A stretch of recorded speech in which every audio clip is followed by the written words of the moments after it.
Hello everyone, welcome back to the channel. Today we are going to start with the 8th chapter of history, that's Independence and Partition of India. Let's have a look at what all topics we are going to cover in this chapter.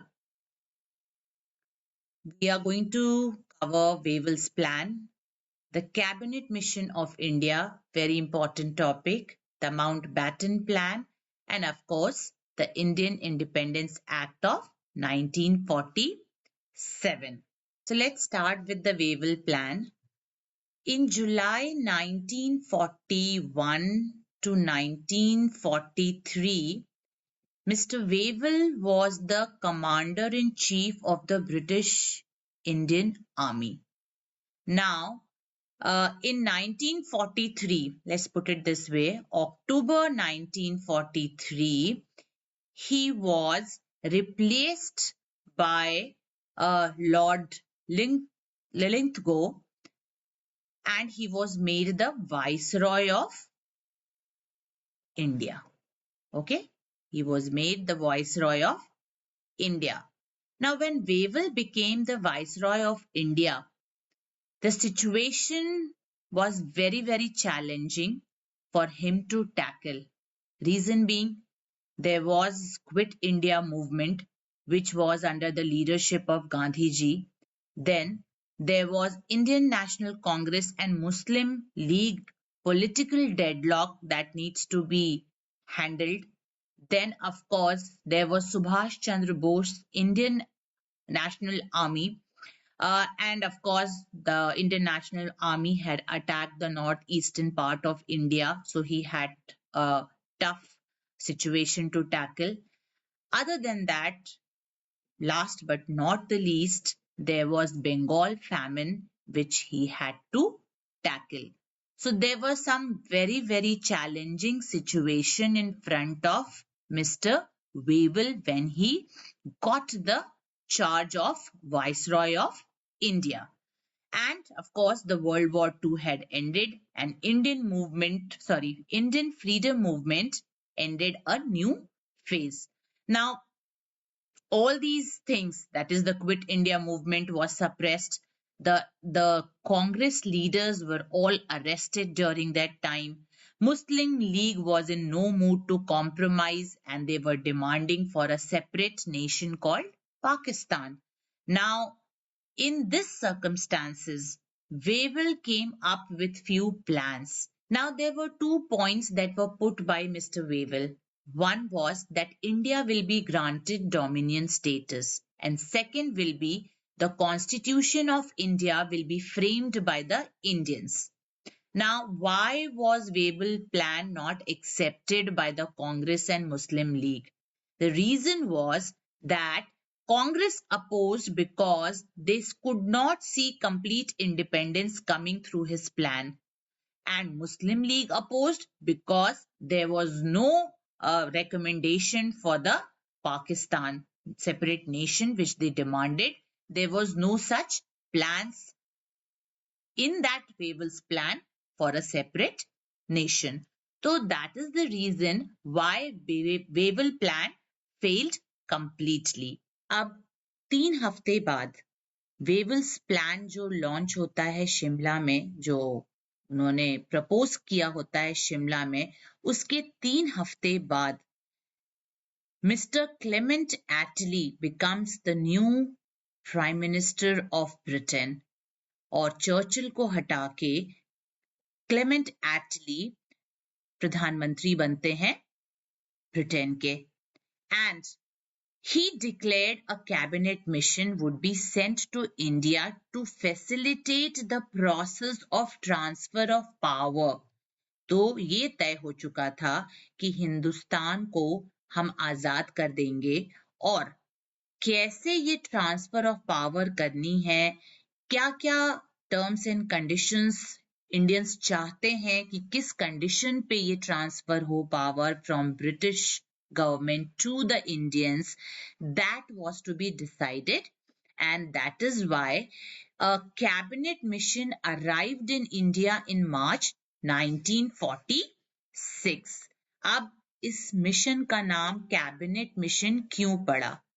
The reason why it was called a cabinet mission, because there were three cabinet members of the British Parliament who were part of this mission. One was Patrick Lawrence, who was the Secretary of State, then Stafford Cripps, President of Board of Trade, and then of course A.V. Alexander, who was the first Lord of Admiralty. ठीक है? Now I'll tell you a very interesting fact. Can you see this picture? This picture is of Gandhi ji and Mr. Lawrence. Now this picture was taken while they were having meeting with the, with regard to the cabinet mission. Now, if you see the picture of Gandhi ji, this is the same picture that you can see on the currency of India. So it's a very interesting fact that ये जो picture ली गई थी दोनों लोगों की साथ में meeting से जब वो बाहर निकलते हैं, तो same picture हर करेंसी पे, इंडियन करेंसी पे आप देखेंगे गांधी जी की. So that's the picture that is used on the Indian currency. Now, the clauses of the cabinet mission था क्या? Clauses में ये था कि जो फेडरल यूनियन है वो 3 सब्जेक्ट्स में डील करेगी. वो थी foreign affairs, defence and communication. The union government would have the power to raise finance required for the above 3 mentioned subject. तो इन्हीं 3 मैटर्स पे पावर्स होंगे सेंट्रल गवर्नमेंट जो होगी, जो यूनियन गवर्नमेंट होगी, उसको डील करने के लिए.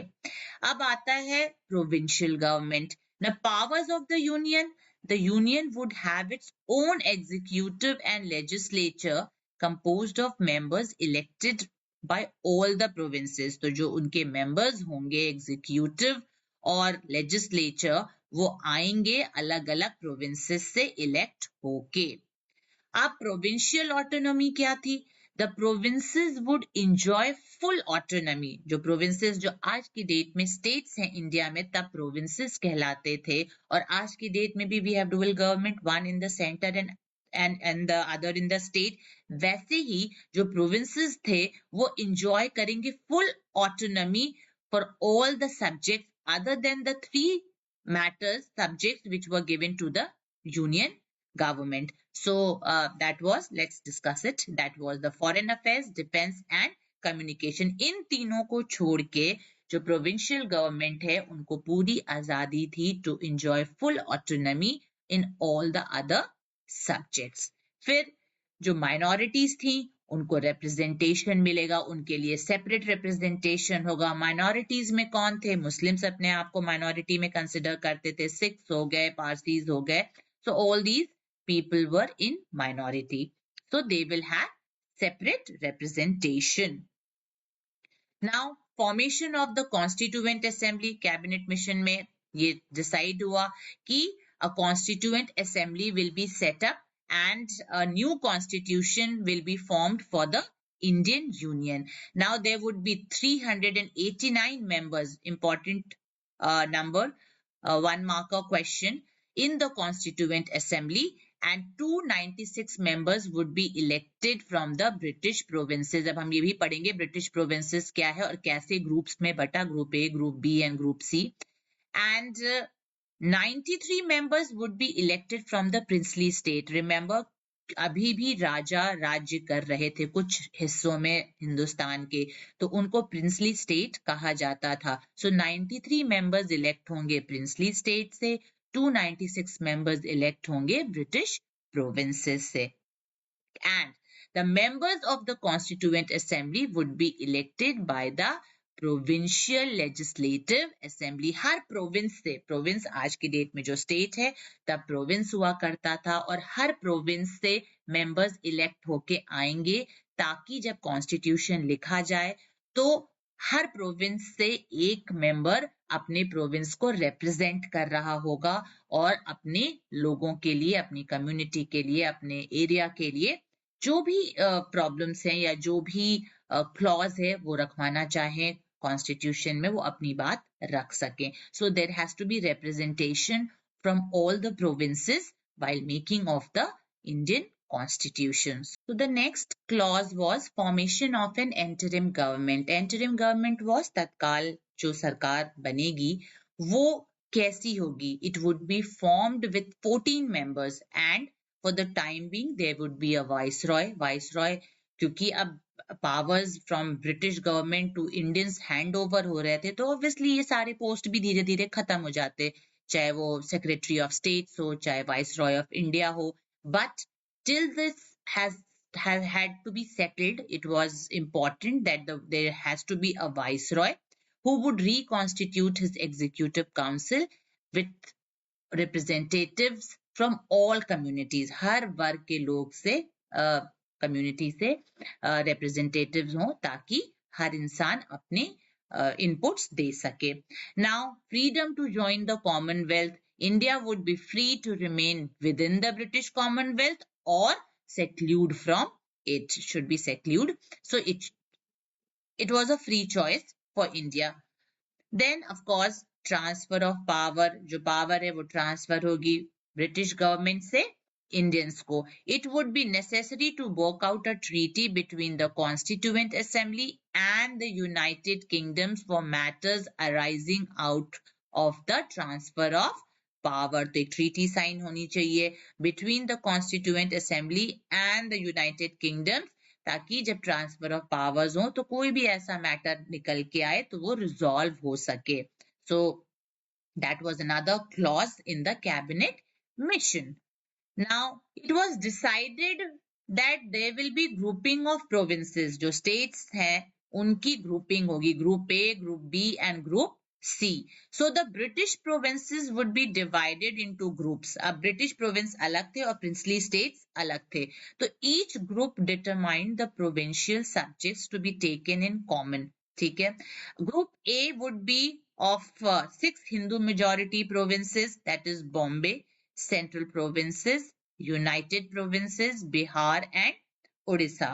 Group B क्या था? This would include 3 Muslim majority provinces, Punjab, Northwest Frontier and Sindh. यहाँ पे मुसलमान majority में थे इसलिए ये Group B में इनकी 3 मुस्लिम मेजॉरिटी प्रोविंसेस लिए गए.